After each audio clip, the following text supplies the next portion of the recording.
The 13-year-old girl was dropped off at Radio City Music Hall by a friend as she wanted to attend the MTV Video Music Awards back in 2000, according to the lawsuit. The day will come when we will name names other than Sean Combs, and there's a lot of names. It's a long list already. All of this was uncovered during that raid on Diddy's Miami compound back in 2024.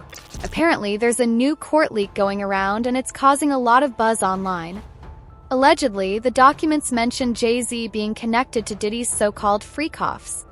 The initial allegations against him were serious. It is a new hour here on Live Now from Fox, and we do have some breaking news that we want to bring to you. It was being reported by TMZ and now Fox News. We are learning that Jay-Z is accused of a 13-year-old girl.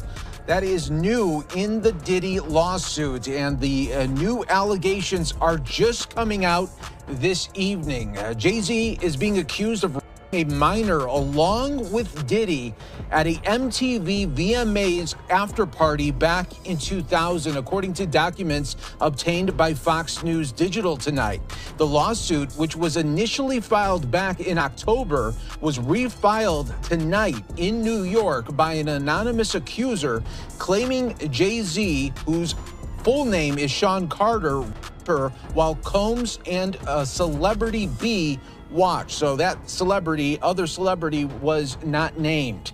Initially, the lawsuit stated Combs raped a minor while Celebrity A and Celebrity B watched. Carter was named as Celebrity A in the refiled lawsuit. Representatives for Jay-Z did not immediately respond to Fox News Digital request for comment. Combs and Carter allegedly, quote, took turns assaulting the minor, according to the lawsuit.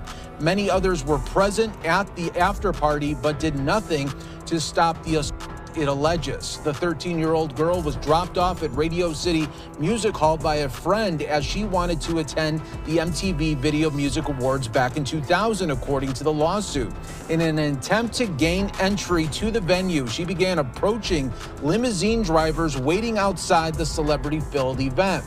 One of the limousine drivers she spoke to claimed to work for Diddy, the lawsuit read.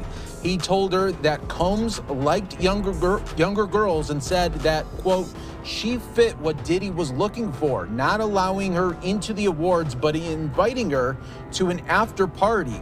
The 13-year-old, quote, recognized many celebrities upon arrival at the party and was required to sign a non-disclosure agreement. However, she was not given a copy. Combs, who would have been 30 years old at the time, then allegedly attempted to force the girl to perform oral sex on him. He stopped after she hit him in the neck, according to the lawsuit here. So now Jay-Z being accused in this now 24 years ago of being a 13-year-old alongside Diddy at an after party here. So these are the newest allegations rocking the music world this evening, and we wanted to bring that to your attention all right here on Live Now from Fox. Of course, we will continue to follow this major story as the Diddy saga continues, and now more celebrities getting caught up in it here. These new allegations rocking Hollywood and the music industry as we speak right now. Now, nothing is proven yet, but people are talking because this kind of stuff doesn't just come out of nowhere. People believe that both of them are similar people. He used to hate Jay-Z. He hated Jay-Z enough when he was trying to get Ja Rule to go at Jay-Z. This is back in the early 2000s. And one day, Ashler, Kushner, Diddy, and myself went to a Nets game and we met Jay-Z. I've never been a Jay-Z fan, you know, like some of his music, the whole 9 yards. But when we went over to the, I think that was Prudential Center in Newark, and him and Puff met up, it was strange to me. Because I remember what Puff was trying to do. And then both of them, they was talking about something amongst each other, amongst all of us, and laughing and joking with each other. Then over the years, I see them giving garden parties. You understand what I'm saying? You could tell that the people in power had gave that reign to Diddy, and Jay was next in line. So to separate him, when in fact they may be two of the same, but because Jay-Z is low-key, that low-key sneaky shit, and Diddy is, and was, rambunctious, you know, just out with it, it don't mean that they're not two of the same. The leaked info is serious, and apparently it shows Jay-Z might have been involved in some way. Again, it's all alleged, but it's got everyone asking questions. It was always hinted that others would be named in the case too. The day will come when we will name names other than Sean Combs, and there's a lot of names. It's a long list already. And of course, I already know who some of these individuals are, but because of the nature of this case, we're going to make damn sure that we're right before we do that.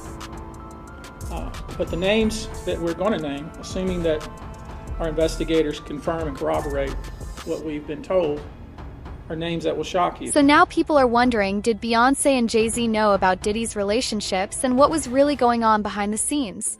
Some sources are saying they might have known more than they let on. Allegedly, they were seen hanging out with Diddy at private parties and events over the years. Some even claim they were close friends. But just because they were around doesn't mean they knew everything. Till the question is out there, if these rumors are true, how much did they really know? On top of that, these two were connected to Aaliyah and R. Kelly, who were married when Aaliyah was only 15. Dame Dash, who co-founded Rockefeller Records with Jay-Z and dated Aaliyah when she was actually of age, said he thought it was morally wrong for Jay-Z to do a collab album with R. Kelly when he did. Dame said, "It's morally wrong to do a project with someone that we know my girl or anybody for that matter." He also said Jay-Z tried getting with Aaliyah too. I guess Jay was trying to get at her as well, and I didn't know. And then it got brought up, and I was like, "F for y'all." But it never worked out for them, and we were both like trying to get at her. I kind of eased up, but then we ran into each other. It's a long story. So you and Jay was both getting at Aaliyah. Obviously, everybody was getting at her. Everybody was getting at Aaliyah, bro. Right. So there undoubtedly was some shady stuff going down in their circle, as both Diddy and R. Kelly were friends with Jay, and it's possible Jay knew some of the stuff that was going down. By 2007, Jay-Z and Diddy had been friends for a while, and at a performance at Screamfest, Diddy could be seen smacking Jay's butt a couple of times. Now, I personally don't think this holds that much weight in these theories like some other people do. Lots of friends tend to joke with each other like this, but to be fair, Diddy has been a little bit liberal in some of his jokes. However, 50 Cent took this as an opportunity, as he always does, to clown on the two. It's hard to say how good of friends Diddy and Jay-Z are, but they have been seen together hanging out over the years plenty, so it's safe to assume they are at the very least well acquainted. That's why when all of this news began coming out against Diddy lately, people pointed out how quiet Jay-Z was. Also, if you're unaware of what happened with Diddy somehow, I made a whole video on it, so you guys can check that out if you want to. But basically, Diddy was caught racketeering, essaying multiple people, and things along those lines. He was indicted and actually has over 100 lawsuits against him. So Jay-Z's silence on this matter has had a lot of people looking at him sideways. 50 Cent even made a joke about it, as he always does, on his Instagram saying, "Anybody seen Jay?"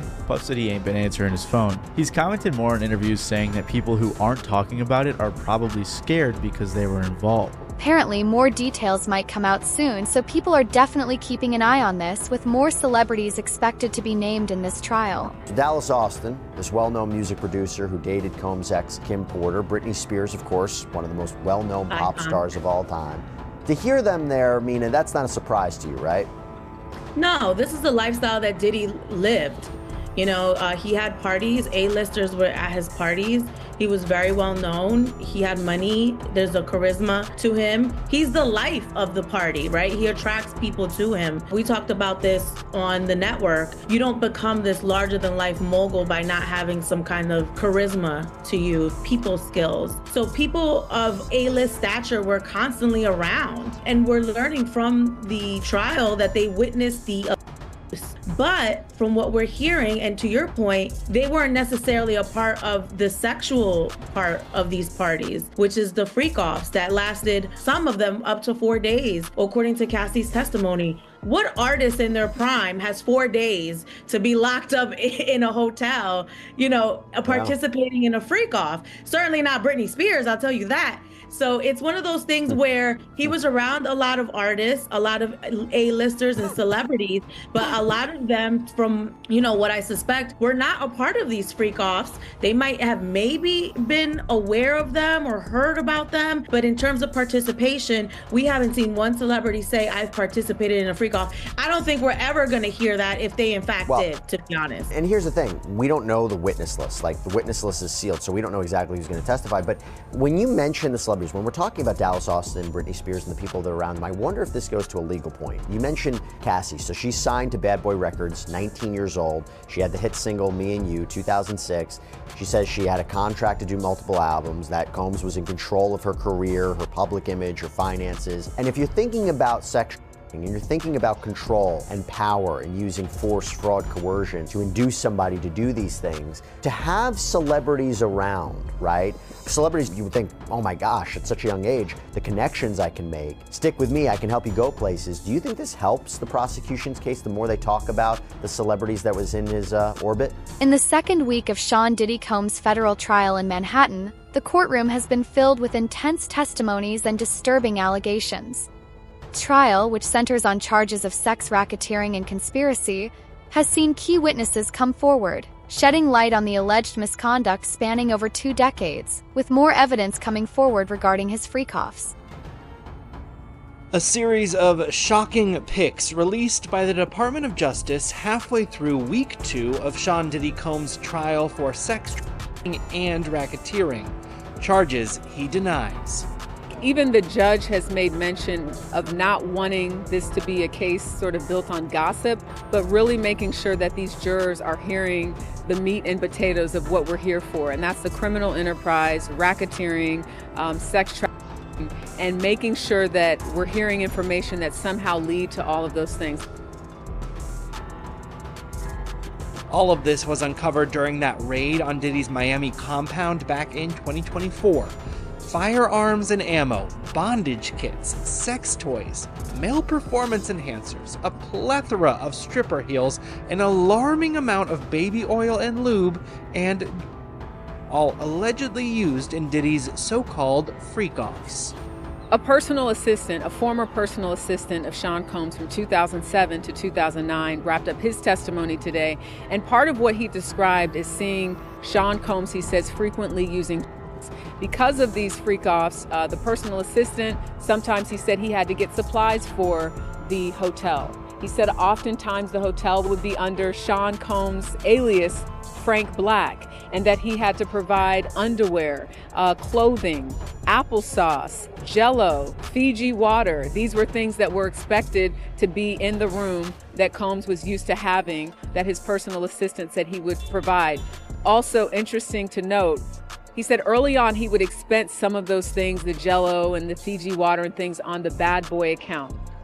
But he said when it came to the Astroglide, the condoms, and things of that nature, he would get reimbursed in cash, almost as if there was no record of those types of things. And more specifically, when it came to the Astroglide, the condoms, and baby oil, he said he would be reimbursed in cash.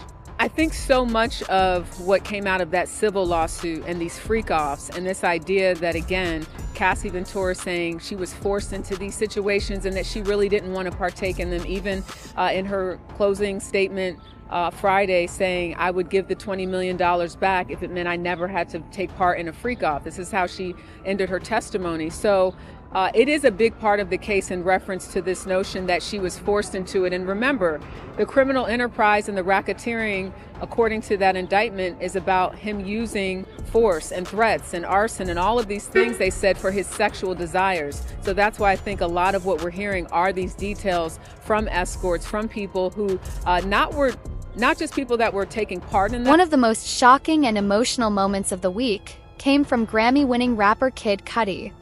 He took the stand to talk about a terrifying experience that happened back in 2012. According to Cuddy, someone firebombed his Porsche 911 by cutting into the convertible top and dropping a Molotov cocktail inside.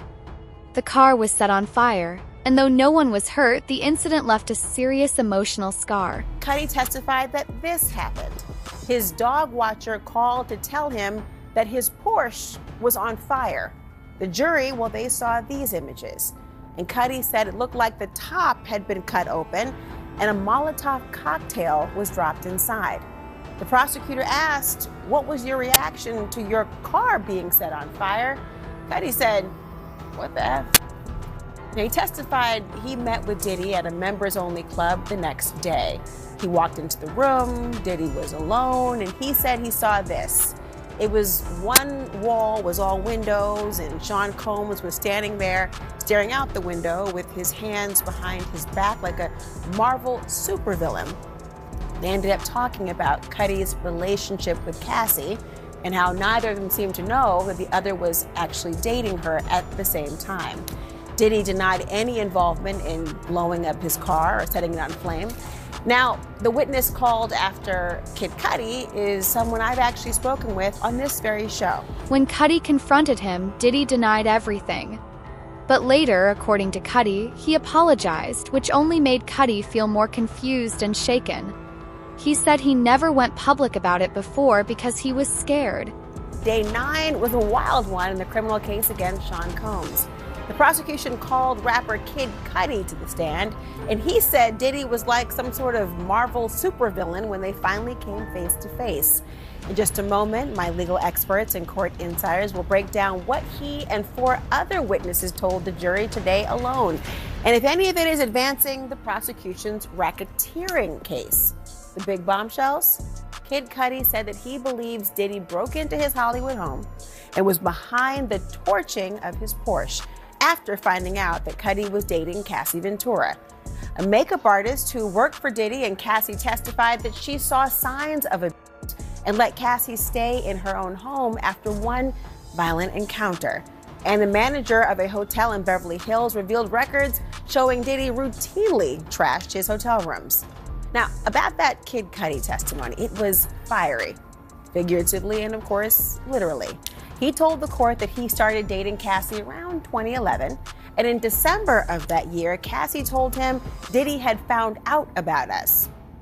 The same day, he said that he got a call from a Diddy employee who told him that Diddy was at his house. So Cudi, he went home, and he called Diddy on the way. He said it went something like this. I said, "MFer, you in my house?" And he was like, "What's up?" I was like, "MFer, are you in my house?" And he said, "I just want to talk to you." I was like, "I'm on my way over right now." He was like, "I'm here." Now, when Cudi got home, no one actually was there. But he said his security cameras had been moved, angled away from where they were originally pointed before he left his home. Gifts from Chanel that he had for his family on the kitchen counter, they had been opened. And his dog, who normally roamed free around the house, was suddenly locked in the bathroom.